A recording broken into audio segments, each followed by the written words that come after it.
वानर उठ, उठ यहाँ से। तुम मुझे पहचानते नहीं, मैं वायुपुत्र भीम हूँ। हे वायुपुत्र, तुम ऐसा करो, मुझे रास्ते का कंकर समझकर मेरे ऊपर से लांग कर चले जाओ। ये क्या कह रहे हो? अरे मैं बलवान अवश्य हूँ, परंतु इतना अधर्मी नहीं हूँ कि एक निर्बल असहाय बूढ़े को लांग जाने का पाप करूँ। हे वायुपुत्र, न तुम मुझे लांगने का पाप करना चाहते हो और न ही मैं हिलडुल सकता हूँ। अब तुम ही बता, मैं क्या करूँ? मेरी तुमसे एक विनती है, तुम कृपा करके मेरी पूंछ को हटाओ और अपना मार्ग बनाओ और फिर आगे बढ़ो। ने इन्हीं हाथों से बड़े बड़े वृक्षों को जड़ से उखाड़ कर फेंका है, फिर यह पूंछ किस खेत की मूली है? अभी हटाए देता हूँ। भीमसेन, यदि तुम दोनों हाथों से पूंछ उठाने का प्रयास करो तो अवश्य ही उठ जाएगी। दोनों हाथों से? हाँ।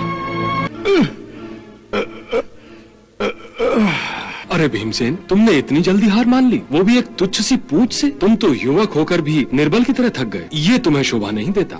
पूंछ ही तो हटाना है, ये तो तुम्हारे बाएं हाथ का काम है। परंतु मैंने अपनी सारी शक्ति, सारा बल लगाकर भी आपकी पूंछ को हिला भी न सका। हे कविश्रेष्ठ, आप निश्चित ही ईश्वरीय अवतार हैं। कृपया मुझे अपना परिचय दीजिए। मैं प्रभु श्री राम का सेवक हनुमान हूँ। हे हनुमान जी, आप मेरे बड़े भाई हैं। मुझसे बहुत बड़ी भूल हो गई है। मैं अपने आप को त्रिलोक का सबसे बड़ा शक्तिशाली बलशाली मनुष्य समझता था। मुझे क्षमा कर दीजिए। आपने मेरी आंखें खोलकर मुझे सत्यता का ज्ञान कराया।